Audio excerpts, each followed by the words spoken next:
Sebagai orang akademis ya, seorang pelajar, maka kita tekankan bahwa menyikapi masalah penelitian, kajian, yaitu harus disikapi dengan penelitian juga. Jadi karena masalah nasab ini adalah masalah sejarah berkaitan dengan data-data, maka untuk sementara ini data yang disampaikan oleh Kiai Imaduddin itu valid, benar. Jadi berarti memang nasab dari para habaib tidak tersambung. Walaupun ada pendapat dari Syekh Ali Jum'ah, Syekh Mahdi Rojai yang mengatakan sambung, tapi beliau tidak mendukung dengan data. Maka untuk sementara seperti yang dikatakan oleh Kiai Profesor Dr. Agil Siraj, untuk sementara pendapat Kiai Imad ini valid, akurat. Nah, apa yang kita tunggu ini, tapi belum, tidak otomatis kemudian nasabnya Habib terputus, enggak. Pendapat kajian Kiai Imad ini valid dan akurat sementara ini sampai ada pendapat yang menyatakan sebaliknya. Nah, itu ya. Pendapat yang menyatakan sebaliknya ini baik yang datang dari mungkin kalangan habaib, Robitoh Alawiyah, ataupun dari siapapun yang menunjukkan ada kitab yang menyatakan ada kok datanya dari abad 4, 5, 6, 7, 8 ada datanya. Ini Habib ini, putranya ini, ada. Kalau memang ada dan valid, maka berarti pendapat yang kedua ini itu yang benar. Tapi untuk sementara ini pendapat dari Kiai Imaduddin itu yang benar, yang valid. Tapi ini belum final, ini kan masih mungkin kelompok Rabithah Alawiyah. Tahu Rabithah Alawiyah? Rabithah Alawiyah itu ormas yang membawai para habaib. Ini mungkin kan sedang mencari. Lah nyarinya itu harus manuskrip, harus berbentuk kitab atau manuskrip yang sezaman.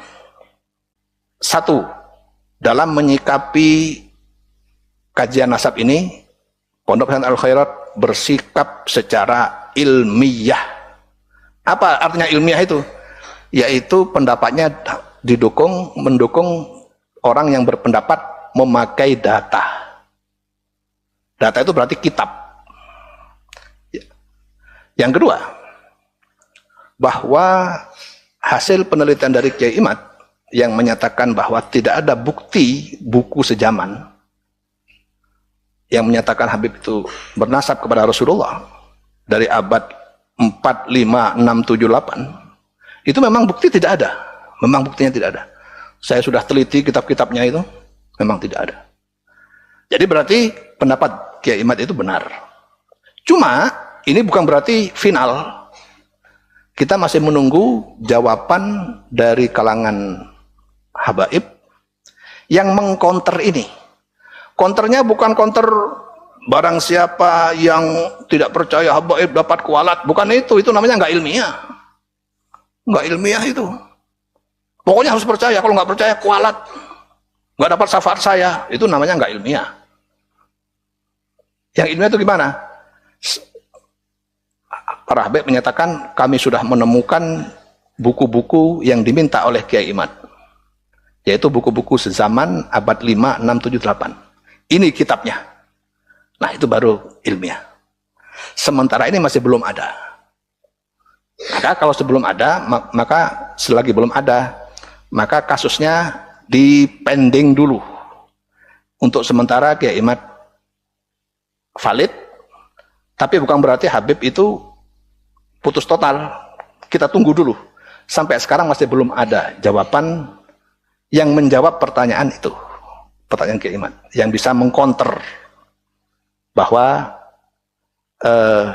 nasab dari Habib itu bersambung. Belum ada sampai sekarang.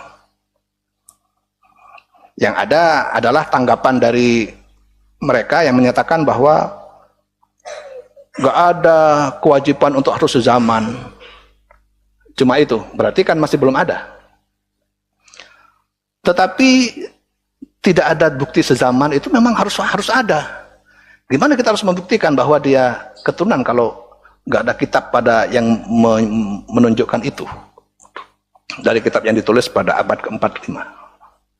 Nah, gitu ya. Jadi itu pendapat resmi dari Al-Khairat, dari kita, dari saya khususnya. Nggak tahu kalau dari pengasuh yang lain. Saya ulangi lagi. Jadi terutama kepada yang bertanya bahwa tesis Kiai Imad itu valid, akurat dan ilmiah. Karena datanya ada, kitabnya pun ada. Kita sedang menunggu kontra tesis dari yang mendukung para habaib. Kita sedang menunggu. Sebelum ada itu berarti valid ini. Yang dari Kiai Imad itu benar. Ya. Dan itu didukung secara manuskrip juga oleh Profesor Dr. Menahem Ali, ahli filologi. Filologi itu ahli makhtutat. Kitab-kitab yang belum dijadikan kitab, masih berupa tulisan tangan.